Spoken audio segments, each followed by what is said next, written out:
Let me tell you something that nobody talks about. You do not need to be the loudest voice in the room to have the most power.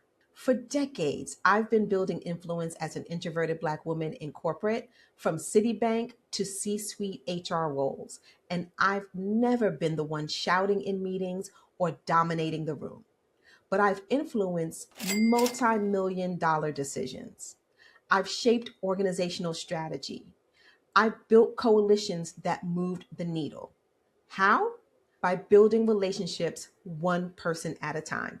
And today I'm breaking down the 3 influence strategies that introverted leaders can use to build real power without performing like an extrovert, without exhausting yourself, without overworking, and without losing who you are. If you're an introverted Black woman who's been told you need to speak up more or be more visible, then this one is for you. So let's get into it. Here's the reality. We rarely make decisions alone. I don't care if it's in your personal life or your professional life, because in your personal life, you probably consult your spouse or your partner, your kids, your parents, and that doesn't necessarily feel onerous to you because you love them and you respect them. But at work, you have to influence 10, 20, 50 different stakeholders before anything gets done. And if you're an introverted leader, this can feel completely exhausting. You're thinking, I'm the expert. Why do I have to shop this around the 50 million people? Why can't I just make the decision and go? But here's what's happening. Whether you're an entrepreneur or you work inside an already established organization, you're never making a decision in a vacuum. Even if you're the CEO, your clients' opinions, your customers' opinions matter. Your team's buy-in matters. Your board's perspective matters. So if you can't make unilateral decisions, you need to be able to influence. You need to be the person whose expertise is sought out, respected, and weighed heavily in the final decision, even when you're not the one making the call. And here's where introverts get stuck. The corporate playbook says, be the loudest voice in the room, network constantly, self-promote relentlessly, dominate every meeting. That's the extrovert playbook, and it's exhausting for us. But what if I told you there's a different way? What if you could build influence by being more of who you already are, not less? Now let's talk about why this is even harder for introverted Black women. Remember the triple tax we talked about from video 4? The Black tax you have to pay when you have to prove yourself twice as hard? Or the woman tax, the emotional labor, the likability penalty? Or the introvert tax, when you're forcing yourself to act like an extrovert, when you're pressuring yourself to be visible. When you're trying to build influence, all 3 of those taxes hit at once. And here's what it looks like. With the Black tax, your quiet leadership is read as you're not engaged or you're not leadership material. White introverts are seen as thoughtful or strategic. You're seen as not a team player. With the woman tax, you're expected to do the emotional labor of relationship building. But if you're too relational, you're not seen as strategic. If you're too quiet, you're not seen as a leader. With the introvert tax, you're told to speak up more, be more visible, network more. But when you try to perform like an extrovert, you're completely exhausted and you still don't get the influence that you deserve. So here's the shift that I want you to make. Stop trying to build influence the way extroverts do. Start building influence the way introverts do. Strategically, deeply, and authentically. Let me show you how. I've been using these 3 strategies for decades. They're how I've influenced decisions at every level, from startups to Fortune 50 companies. Strategy number 1, natural curiosity.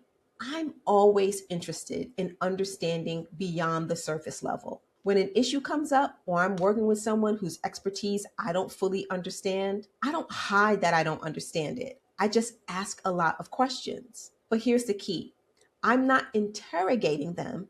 I'm genuinely curious. And people love to talk about what they do, why they do it, what's unique about their work. So when you ask questions from a place of curiosity, not judgment, people feel seen. They feel understood. And that builds influence. because now you're not just another person in the meeting, you're the person who gets them. You're the person who invested in understanding what matters to them. And when decision making time comes, they remember that.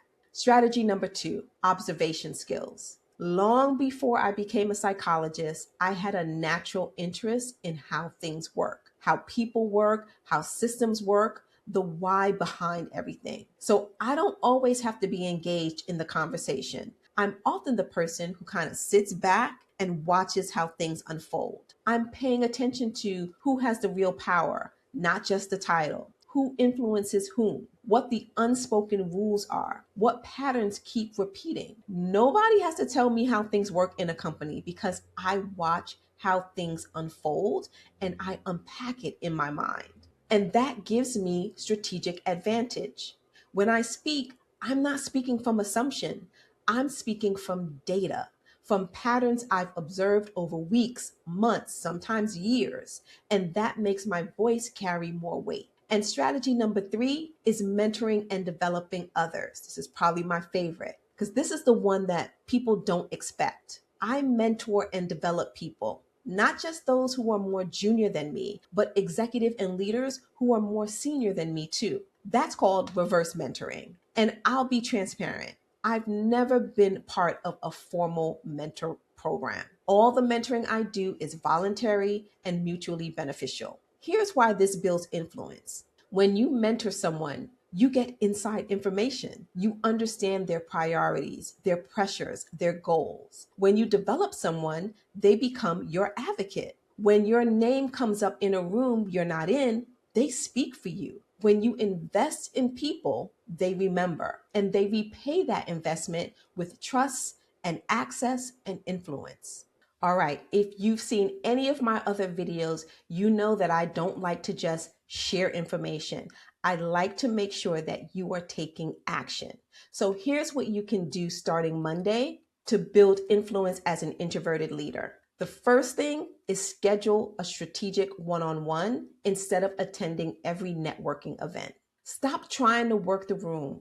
Start building relationships one person at a time. You can do this by identifying the 5 to 10 stakeholders in your organization who matter most for your goals. Schedule coffee, lunch, or a virtual one-on-one.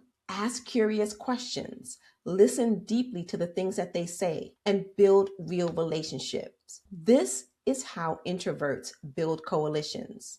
The second thing that you can do is write your way to influence. If you're not the loudest voice in meetings, be the most thoughtful voice in writing. Write strategic emails that synthesize your complex issues.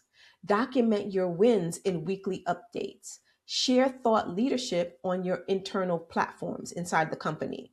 Write the memo that becomes the decision-making framework. Your writing as an introvert can influence more people than your speaking ever will. The third thing that you can do is become the go-to expert in a high visibility area. Don't try to be visible everywhere. Don't try to be all things to all people.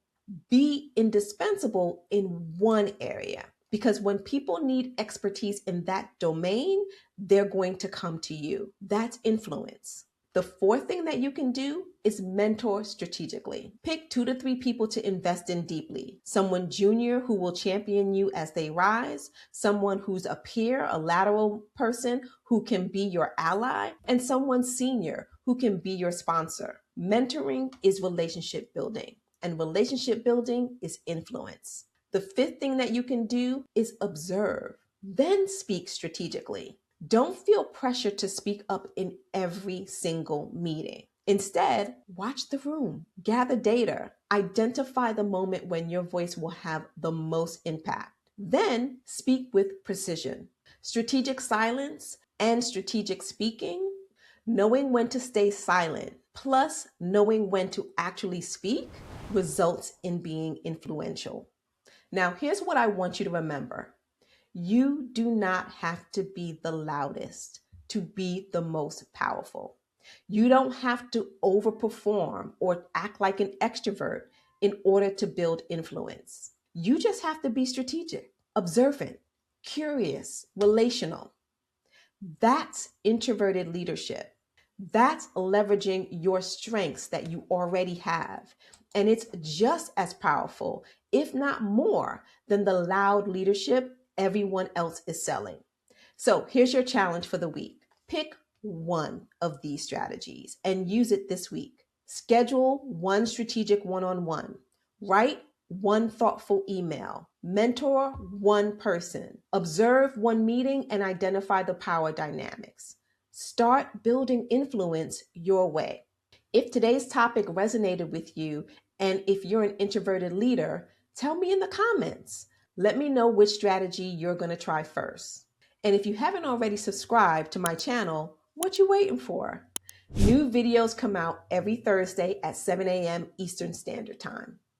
And don't forget, quiet leadership is powerful leadership. I'll see you next week, Lady Leader.